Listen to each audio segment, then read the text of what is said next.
Grace and peace, beautiful people. Grace and peace. You know what? This is round three. I may drop all three videos today. I don't know. I'm gonna find out. We're gonna see what the situation is after this one because I want you to feel what's taking place so that way you'll understand what's to come. But anyway, in the last message I gave you, oh, I'm sorry, I'm going too fast. You heard, man. If this is your first time coming across my page, I'm doing 1, 2, and 3 all together. If this is your first time coming across my page, welcome. If you already subscribed, hey, you already know I appreciate you. I love you. You heard, man. You the one that helped me get to this. For all my new subscribers, because I know y'all coming. You heard, man. I know y'all coming. Or better yet, for you new subscribers, I appreciate you for allowing me into your world. You heard, man? Because I was brought into your world to help create positive change. Now, for the haters, you heard, man, the ones that's just watching, they never comment. They got to go and report. You heard, man. I got something for you, too. Here's the deal. If you listen to my message with the carnal mindset, that mindset that you hear something and you got to go report, how long is that going to go on in Louisiana? You heard, man. You got to have something to talk about, right? I'm trying to help you heal from that, man, because like I said, there's so many beautiful people that's there, but at the same time, life is like Tetris. When you fit in, you disappear. As long as you're saying that you're blessed, but you know your money don't come from a particular place, like a place of employment, and then you attach blessed to that. The reason why you attaching blessed to that is because I still know that the Catholic Church is available out there. And I know that there's just a pamphlet that everybody's reading, and there's no particular relationship with God because during the weekend, nobody listening to God, nobody going to find God for themselves. They're just basically hearing what the priest is actually talking about. And whatever, if the priest is sick, then, you know, what's going on. Now, if you listen to my message with the religious mindset, you may hear something that'll make sense. Now, within that hearing something, just like, for instance, you still see Judas as a bad man. But if Judas didn't do what he did, then what would be the purpose of you going to church on Sunday? Oh, I never thought about it like that. Anyway, let's keep going. If you listen to these messages with the spiritual eyes or the spiritual mindset, it's going to set you apart because you're going to be like, man, I resonate with everything that he's saying. Pinpointing, because it's just like my messages. I don't have, throughout my life, people always say, man, you should be a preacher or something. You got so much wisdom, man. I had to grow up early. You heard me? I had to grow up early. But I'm going to get to that within the story. Here's the situation. 2020. At the end of 2019, I think like probably around the midpoint, like around June, which is, we in June right now. I started to begin to think that the next year I was going to become the same age as my mom was whenever she transitioned. Now, I ain't told many people this particular story. My family probably don't even know this story, but guess what? I know they watching. So this is going to be their first time listening to. I hope some of my little cousins watch this too, because they got to understand that you're young, but at the same time, you got to start pinpointing, start figuring out certain things now because our characters can't stay. You know what I'm saying? Everybody has a timeline. Within that timeline, this is what you came to do. But what if you found out at the end of your timeline, when they give you the life review, that this is wasn't even, I got you, watch this. If you believe that there's a heaven, because I know my religious folks watching too. If you believe that there's a heaven, I believe that we're going to get the opportunity, or you're going to get the opportunity to, you know what I'm saying, have a conversation with the master. Now, in that master, you're going to ask, because I know if you're watching this, chances are you're going to ask this question. How come you didn't allow me to become a millionaire? I think I said this a couple of years ago in one of my lives or whatnot. How come you didn't allow me to become a millionaire? And he's going to have 2 iPads. You heard, man? Updated iPads, like you know what I'm saying, whatever year it is, the 2023. I'm say the 2023 right now. So he will have 1 iPad and 1 Android tablet. You know what I'm saying? To keep up with the times. Because that's how you're supposed to think. Think about all kind of stuff. Keep up with the times. On the iPad, he's going to show you, no, matter of fact, on the Android, because I'm an iPhone user. You have an Apple. You're still walking around with an Android. Anyway, on the Android, it's going to show you the life that you lived. And then on the iPad, it'll show you the life that you were supposed to live. Now, on that life is where you're going to find out what he was trying to show you the whole time, which you was really just trying to show yourself. And just trust him on the journey. Just like what the Bible talks about the wide versus the narrow road. If you ain't never heard that story, the wide versus the narrow road, there's a reason that you're on that wide road. You know what I'm saying? Especially since, isn't it the holiday this weekend, Juneteenth, everybody celebrating, excited, this and that? You got to understand, as long as you allow yourself to be a part of the crowd, you're not going to get the chance to see the fruit. You can only get the low-hanging fruit that you find in a life that you choose to live in. But anyway, let's keep on going. 2020. You heard, man?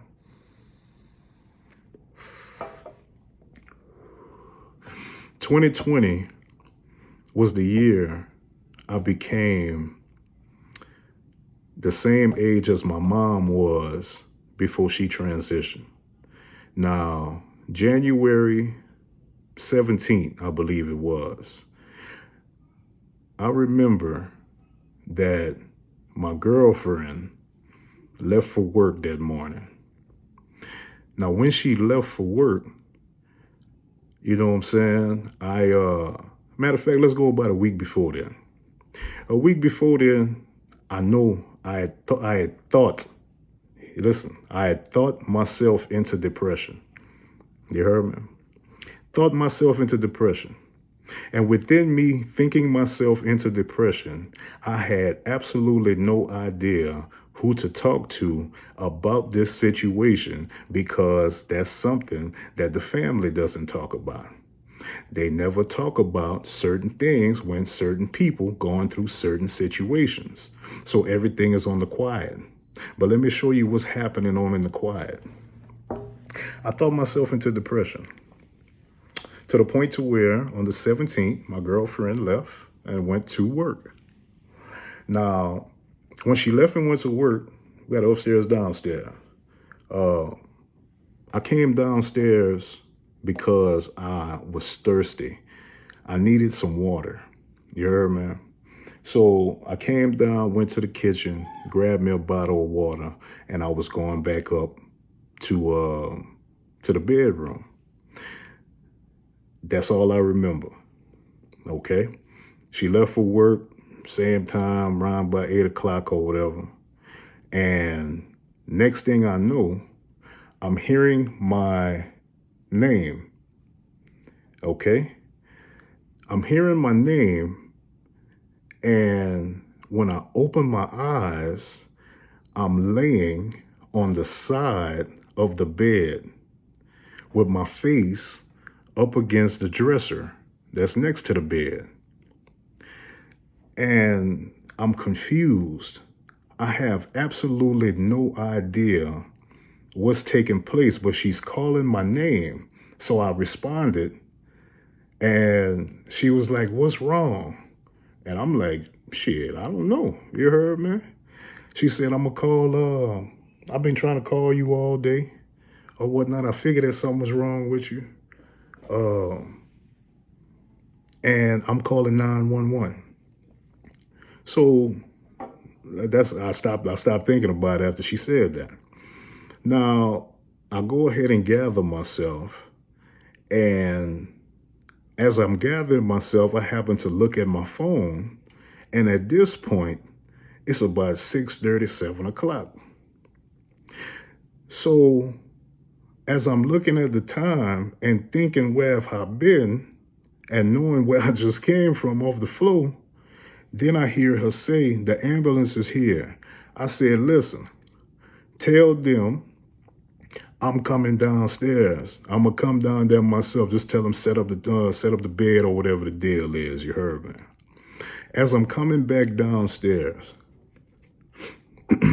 there's blood all on the floor on the breezeway to the door, to the front door, and my water bottle.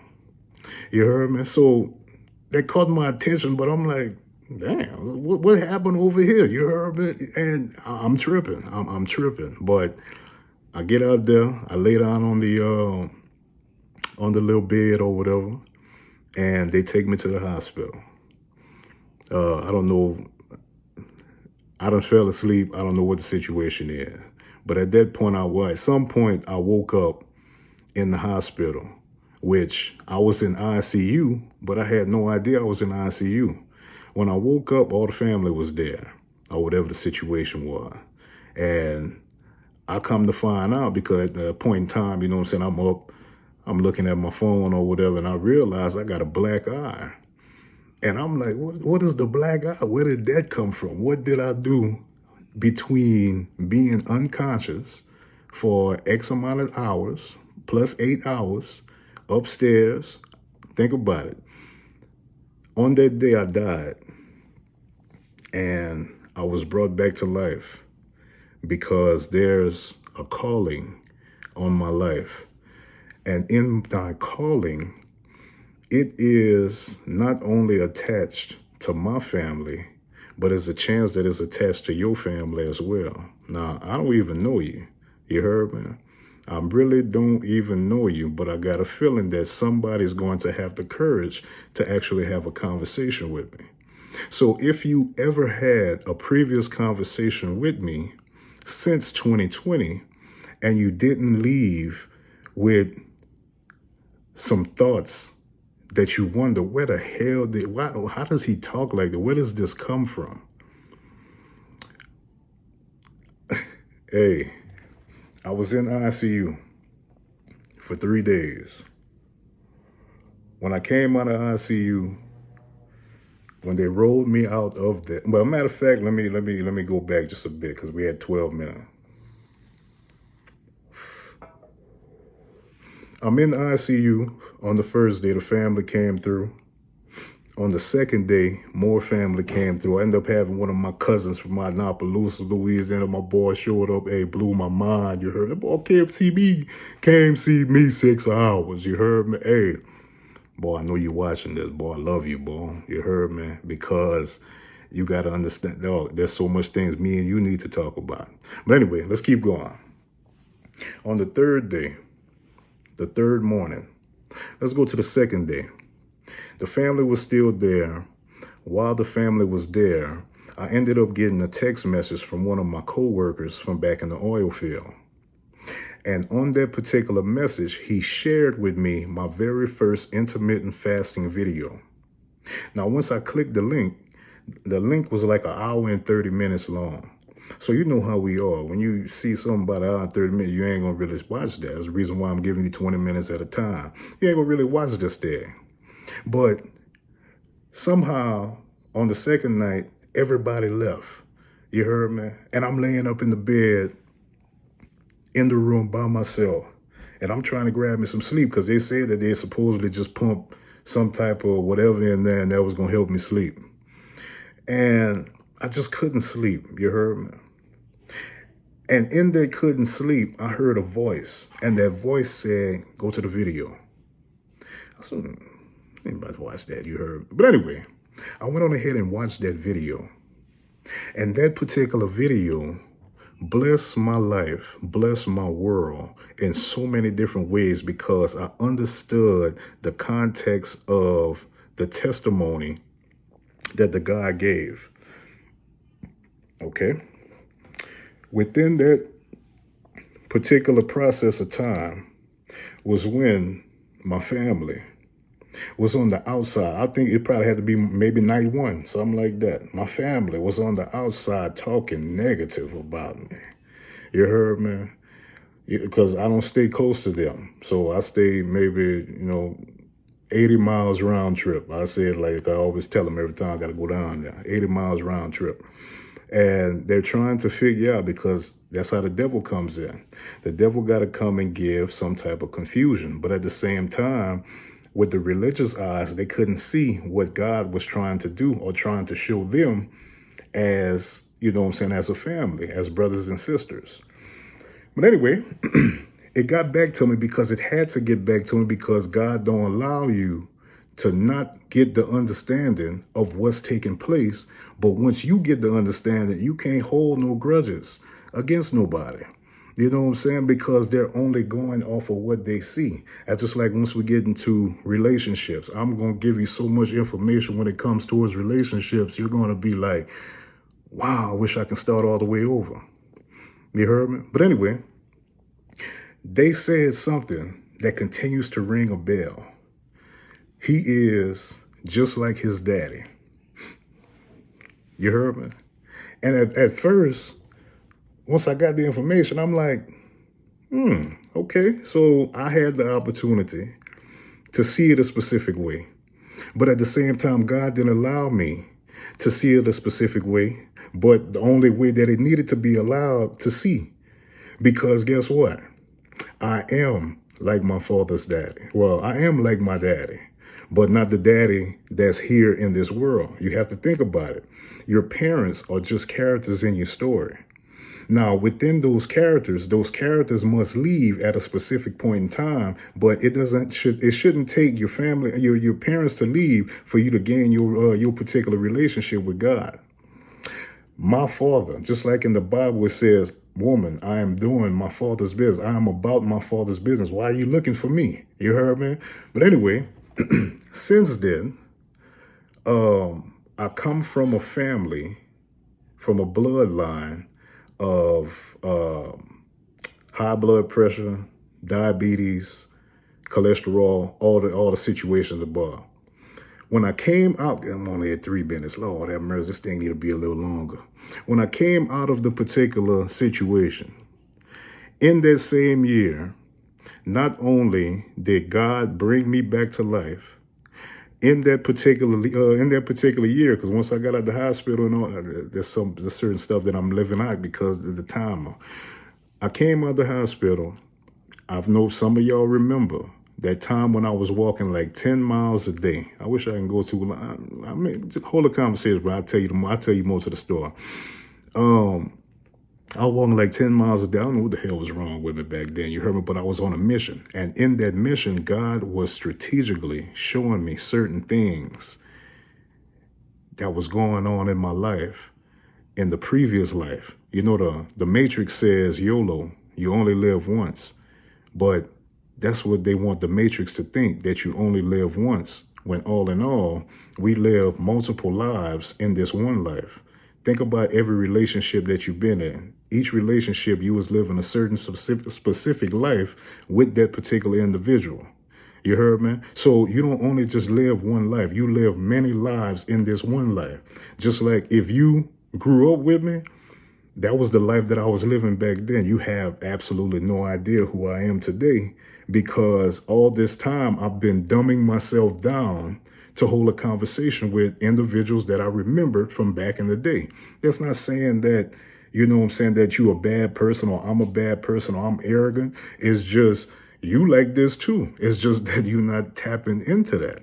You heard me? But we're at the 19-minute mark, man. I may release all 3 of these things today. You heard me? But we're going to see. I hope that there was something that was said that can help you to heal from your past and your present, because there's so much things I want to talk to you about. But if nobody's listening, you got to think about it. The reason why you haven't been listening these past 3 years is because you're not my people. You heard me? My particular tribe that I'm looking for, they're going to be able to understand me because they're going to be crossing the Jordan, just like your particular tribe. But as long as you keep the same characters in your story, Ain't nothing gonna change, baby. Hey, grace and peace.